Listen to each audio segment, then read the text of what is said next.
We're going to move into a roundtable event with Marc Braun. Come on up and join us. Marc and it's Cameron, Declan. Cameron's from Cambridge Engineering. We got Declan from Seating Matters. Yeah, we're going to drop this. And Lucas from FastCap. I talked to Marc about this, and I thought this would be really good. We're having Lucas speak, but this is a good opportunity for us to get a couple views from a couple different people, and including Lucas and Marc, who also carries out John Kramer's vision. So I thought this would be a good opportunity for us just to kind of hear from a different perspective than some of the leaders. Thank you. Do we have a few of the microphones? Good. Well, Peter, what a touching story. And I've been touched by many of you as you've been talking the last couple of days. You know, I think about the reality of what we're building and the encouragement that brings, the courage that gives young people to grow into whatever they were created to be is really impactful to me. I think just to start before we get into some questions, and I want you to be thinking about questions for these guys. These guys comes from 3 cultures that are working as hard as they can to grow people and encourage growth. You heard Peter share really a recovery story. Encourage recovery. Encourage people to take things out of their life that are hurting them and bring things into their life that are helping them. And so that story resonates deeply with me. And for those of you who know me, know how deeply. But I think the conversation that I hear is courage and encouragement. We talk a little bit about the comfort zone, and this gets us out of the comfort zone. So these 3 guys have agreed to be out of their comfort zone and be up here and answer any question that you want to ask. Some of you have been in your comfort zone the whole time, just kind of sitting there. And I'd love to invite you to get out of your comfort zone and ask real questions. Real questions about how it impacts them, how and what it looks like at their plants. What does it really feel like? I've gotten to go to 100 plants or more over the last 10 years, and the only time I ever learned anything was when I talked to people like these guys. When I talked to people on the front line, like we got to do today at Angels and Rick's. That's when I knew if it was real or not. I would go hear a presentation by a president like myself, and they could talk. Who cares? I would go down on the floor, and it could tell if it was real or not, if they were actually caring about their people, if their people were growing and able to share what happened. So I feel like this is the most powerful part when we got to see Rick and Angel's folks talk. Thank you so much. Can we give them another round of applause for everybody there?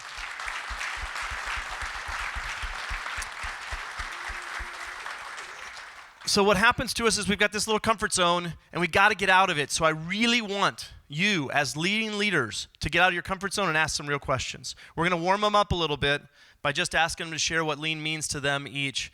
And then I want it coming from you. Ask them real questions, okay? So Cameron, you're at Cambridge. What does lean mean to you? Is this working? Is this on? So lean has developed over the years as I started 5 years ago at Cambridge, kind of when we started our lean journey. And in the beginning, it was just fixing what bugs me. It makes my life easier and makes everyone's life easier at work, making your day go by just that much smoother. And then I took on a leadership role in Cambridge, and it became a little bit more. I actually got to see how I could use lean to develop the people around me and the people working with me as I had been developed through my leaders. And so it became another tool and another option for me to just kind of motivate and inspire the people around me to make their life easier if they were struggling and stuff like that. So that's kind of a little bit about it for me. Thank you, Cameron. Declan, what would you say lean means to you? I know it continues to change. It changes for everybody. So what does it mean to you today? Yeah, lean for me today is giving me the opportunity to become a better person. So as Peter was saying there, like not having an education at school, being able to run a manufacturing plant with no education, but having them lean principles and that lean thinking that Paul has taught us from going to Japan, and what Ryan has taught me as a leader, to become a leader and to be able to step up and to have an influence on people's lives at work around me has been really influential on me, because I've been able to become a leader. And from being in Seating Matters for 10 years, it's been really influential that I could have an effect on someone else's life from work. Yeah, you've had such an impact on their lives. I've been over there to see it. It's really awesome. Lucas, what does lean mean to you today? I know you got to share with us yesterday. I guess to me, for all of us, I think the ultimate goal in life is to find what gives us happiness and be able to be happy, right? Everything we do, we strive to find something that we like to do, what brings us happiness. And so my favorite quote, I think, on lean is by Tai Chi Ono. And he says, valueless motions are equal to shortening one's life.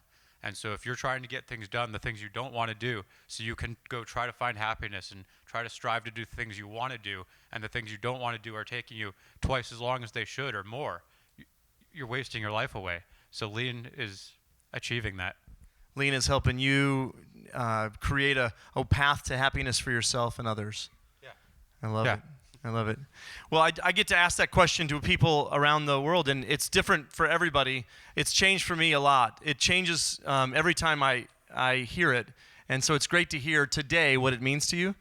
I'd love to hear questions from you for these guys in 3 cultures around the world. We've got Ireland, we've got Washington, and we've got St. Louis, Missouri.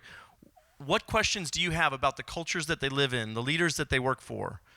And I want it to be something that's a little out of your comfort zone. So if you're a little afraid to ask it, that's exactly where growth occurs. It's when you're a little afraid to ask the question. So who's got a question that they'd be willing to ask these 3?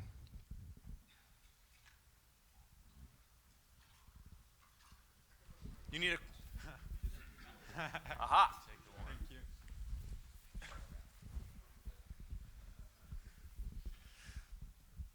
These 3 guys are really inspirational to all of us, I believe. What I'd like to know is where they see themselves in the next 10 years. What's for the future? What a beautiful question. We've got people working for us, and in 10 years, they may or may not be. The question to you is, where do you see yourself in 10 years? Where do you want to be? Anybody that has? I mean, I have the mic, so I guess I'll start. For me, my goal is to build a family that I can support and keep happy. And so like right now I'm working on buying a house. That's all thanks to my job and how hard I work and Paul. And my goal is really just to feel stable, where I feel like I can go to work, I can be happy, I can not stress, I can accomplish something, give value to the world, and then come home and feel like I've given value to my family as well. So creating a value. Can we give them a round of applause when they answer? Is that okay? Only if we deserve it. Thank you. Yeah, only if they deserve it, or if they're courageous in their answer. Yeah. Yeah, so for me personally, in the next 10 years, I've achieved a lot in this past 10 years already to become a leader and having an influence on people that I work around me. But the next 10 years, I'd like to be what Ryan Tierney is to me, and an influential leader in the world. I think everybody here today knows Ryan Tierney and what he's done for this group and what Paul Akers has taught him. But what he's done for me is what I want to be able to do for the rest of you, the rest of my life, is to be an unbelievable lean leader. I love it, Declan. You know, Declan, today you are speaking to 150 lean leaders across the country or across the world, and they know you today. So thanks for making an impact. Cameron. So the next 10 years, that's a pretty big question, but I've been thinking a lot about my future lately, and so I want to have a family and I want to live happily and be able to support them in everything I do. But more so, I've learned in reflecting lately that I find the most happiness and joy in my work when I'm helping and influencing and developing the people around me. Even when I'm not in a leadership role, when someone comes to me and they're asking for help in a lean project or something like that, and I just get to see them light up when they finally get it, or just take off with it. So the next 10 years, I'd really like to be in a place where I'm just, whatever that looks like, just continuing to develop the people around me so they can live their happy life, live the best they can, be better today than yesterday, and better tomorrow than today. So, Thank you, Cameron. Who else has got a question that they would be a little scared of asking? George in the back, our camera guy. This is awesome. George has been watching this conference and videotaping for us. He's this kid with genius written all over his camera equipment. He's moving through it. I think it's because I ask difficult questions. All right, So what's your difficult question? one of the things that I'm sure we all agree on is success feels good, but we learn the most from failures. So what was one of the most, I guess you could say, pivotal failures that has led you to your success? Great question. Who wants to take a failure one? Okay. All right. So we adopted a young man at 8 years old. He grew up in our family and was in high school, and it lived with us through high school. And he went off to the military, came back depressed, struggling with PTSD, and addicted to heroin. And through that, I mean, we went to rehab 3 times, working just every ounce of energy that I could have to help this young man, and loved him to death. And we lost him to suicide August 12th, 2012. And, you know, there's one of the things that I learned is that I can't save people, but I can model behavior, and people can follow. And so I am working every single day for the rest of my life to be a model that can bring people out of those issues, bring people out of challenge. Peter, your story touches my heart deeply. That was a failure of a dad, an adopted dad, and it hurts deeply. But I can live every day. He's in a perfect place, by the way. But I can live every day trying to be a model and not point him in the area of rehab or recovery, but be in it myself and making sure that I'm living the best life every single day. Lean is that for me. Lean leadership is that for me, so it's very impactful. And so that's a failure, a deep one. Who's got another one?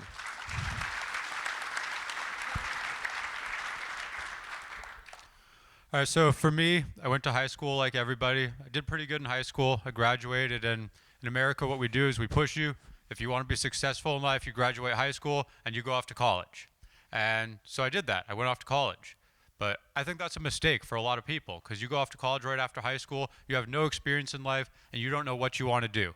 And so I went off to college, and I was not interested in anything I was taking. I didn't go to class. I failed out my first semester of freshman year.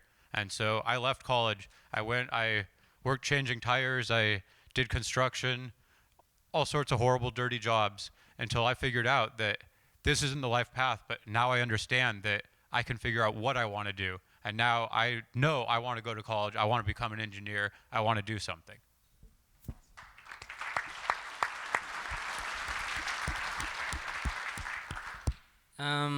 Failure for me and my time at Seat Matters just from work will probably be never being the best that I can be as a leader. There's always times whenever we go to the morning meeting, and people all know they have morning meetings, and they can be low, they can be non-educating, they can be dampening on the company, because the morning meeting that day is the kickstart to the day. And the main thing is that morning meeting is really, really important, because when we talk about value versus non-value, the only time anything's changing is whenever you're learning. So when we go to the morning meeting to teach our people for that day or for that week, the only actual value at a time is whenever we speak to them and we change their brains to learn or to teach them. And whenever we go to the morning meeting and I haven't done my job as a leader to present the meeting in a good way that I can teach the people better, I have failed as a person. So by being here today and learning from all of you, I want to take that back and be able to make a bigger impact on the morning meeting, because we have 40 or 50 people there at the meetings, and if we fail at that meeting, we have failed in all them people. And the goal is that day is to be a leader and to really educate them and make them better people. And that is something that we have failed on dramatically over the years and got better at. And as you can see from videos, we do struggle, but we do really work really hard on it. And that is something that I'm working on, and we as team managers are working on, because the people are the core of the business, and without them, we don't have anything. Thank you, Declan. I don't know if I can speak to one specific failure, but I know just in the short moment thinking about it, there's been plenty of small, some larger and stuff like that. But I think one that comes to my mind is giving in to the naysayers and negativity. Sometimes it's just pretty overpowering. So I know sometimes that's been part of my failure, is just not trying to change that mind, but just agreeing. And it brought me down, and I know it didn't help the people around me who were in that state of mind. So it's always about trying to spin that and being positive and just trying to look at the outcome. And that's where I've failed in the past, is falling prey to that negativity and the naysaying of lean. Thank you, Cameron. Thank you, George, for the good question. Who else has got a question for these guys? I've got Hi, guys. First of all, thank you so much. It's awesome to see the next generation of leaders who will be leading my young kids. And I'm extremely hopeful when I see men like you. My question is that it seems like, I don't know, if the other few companies I've talked to and get to know, I've only been on the journey about a year, is that the one that's gung-ho the most in my shop is a young leader. And he's not even a leader yet. He started by just helping out part-time. But I know he's like my right-hand guy. Could ask him anything, and he'll do it with great excellence. He's a brilliant thinker, and he's very strategic. So I wasn't able to bring him to this two-day event, but my question to you two, or to you three, are what characteristics should I tell him to develop like you guys, because you have to talk to people that are older than you, people that have been there longer than you. And I mean, you guys are just the spark plugs. You guys are the ones that are just going to get it done anyways, and you've been acknowledged as leaders. So I know there's probably a tendency to say, this guy's been here longer, I'm just going to keep taking a back seat. But at what point or what characteristics should I just keep encouraging him to keep pressing the message forward of lean and continuous improvements? So I'm going to ask that and then see if there's another option too. So either what characteristics would you look for, or what elements do you feel like are critical to developing the characteristics that you're looking for? Either one of those. Anyone? So I read Patrick Lencioni's Ideal Team Player, and I thought that was an amazing book. Humble, hungry, and smart. Like those three are incredible. So just I think just be humble, especially when you're, like you said, speaking with someone who might be older and more experienced than him, just to be humble to listen to what they have to say. I think that makes people, if you're willing to listen to what they have to say, they're going to listen to what you have to say in return most of the time. That's just one for me. Thank you, Cameron.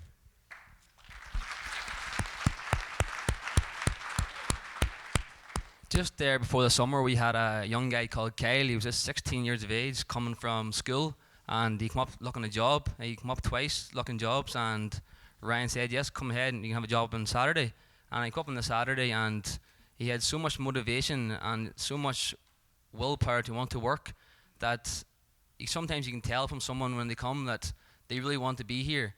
But for someone who you want to show leadership, or to want to be a leader and to want to grow in the company, Kyle is a guy who wants to be a doctor, and a doctor is so much higher scale job than what a factory is to some people, but he's coming to our environment to want to learn, and we were able to grow and develop him as a person to go to that job of being a doctor through lean learning. And when he was there, he was always asking questions, always wanting to learn.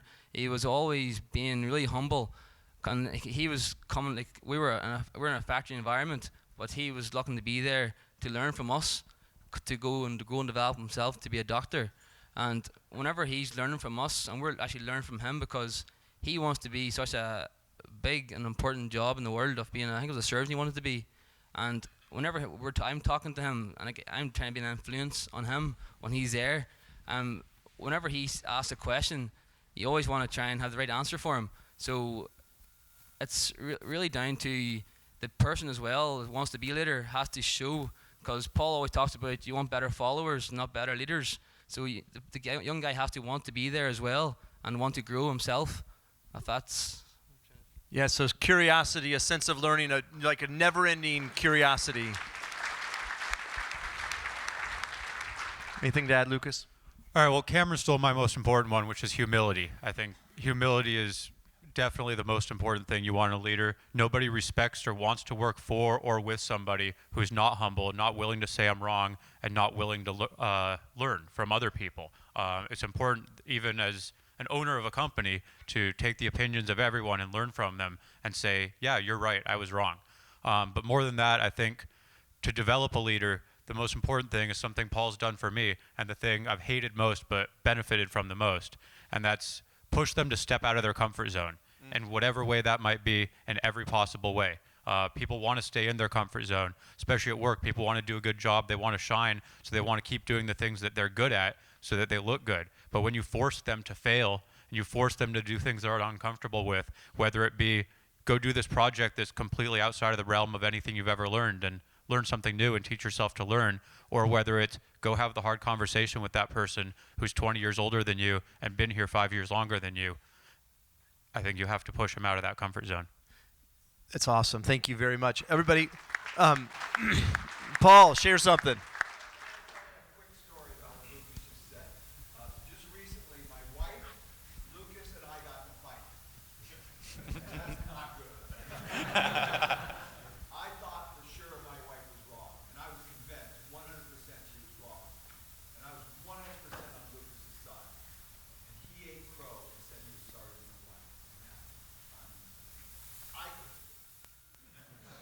Thanks, Paul.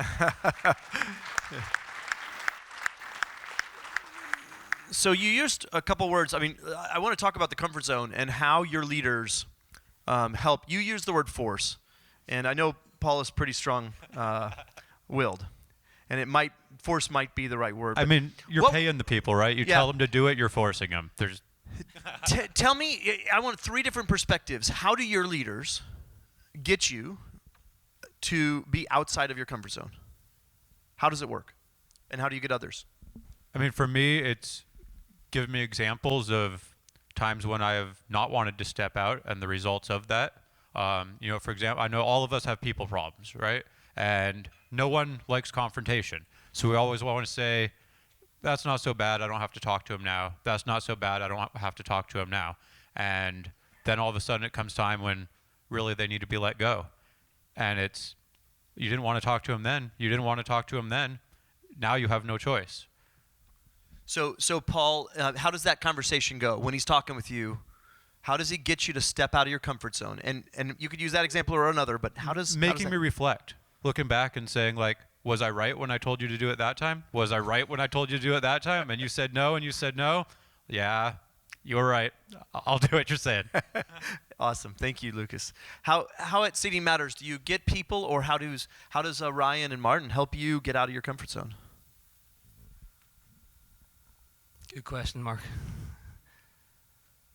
Well, we all know that Ryan, Jonathan, and Martin are the owners of the company, and to put in perspective how they make me quite out of my comfort zone is doing this today. I am not a person who stand up and talk to a group of people. The only time I've ever done that is at my wedding. But to sit up here today to do this is me getting out of my comfort zone. I think Rick asked Ryan to ask me to do this today, and the first thing I said was, "Ooh, there'll be a lot of people there." And I did say yes, I do it because this is helping me grow and develop by doing this today. And if there's a lean someone at Seating Matters or wherever it is at in the world, it'll help me. So this is probably Ryan asked me would I do it, and I said yes, I would. So it's a big opportunity for me to do this. So he asked you, would you do it? He didn't tell me to do it. He asked me, but he invited you. Yeah. I know when he's asking, it's like, Decky, go and do it. Yes, So he encouraged you. Yes. Yeah. Encouraged me, helped me, as Paul says. He helped Lucas do the speech yesterday. He helped Peter.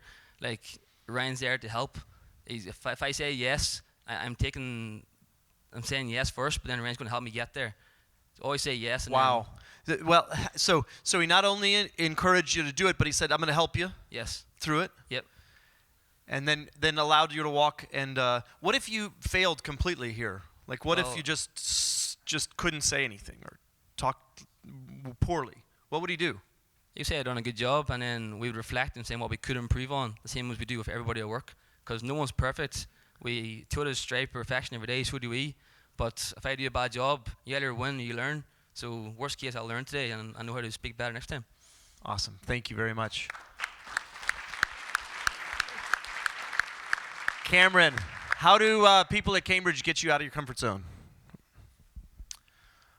I think part of the thing that the leaders at Cambridge have done is I've noticed a sense of vulnerability and trust that comes downwards, and when you get to know someone, one of the leaders there, I thought was great at public speaking, and I thought he's not afraid of anything. And then one day we got to talking. He said, "I absolutely hate getting up and standing up in front of people and talking." And after that, I kind of realized like he does it almost every day, and so having that person close to me just encouraged me by leading by example, and then so being able to get up in front of our morning meetings as a leader, as a team lead, and talk about any issues that we have, helped me develop and get outside of my comfort zone and work with a microphone and stuff, because that was an issue in my public speaking. But yeah, just leading by example, and then just being encouraging and vulnerable with the people around you. That's so great. Cameron, you told me a secret to talking on the microphone. How do you put your thumb up? So my issue when I first started talking in the morning meeting is I'd hear myself, so I'd move the mic away, and then no one can hear me. So I put my thumb on the ball, and then I just put it on my chin, so it just keeps the ball right there at my mouth. And are you comfortable with that now? Yeah, I mean. So it's no longer outside your comfort zone? No, so now I can actually focus on what I'm saying and not where the microphone is. That's awesome. Well, I would love to give these guys some encouragement.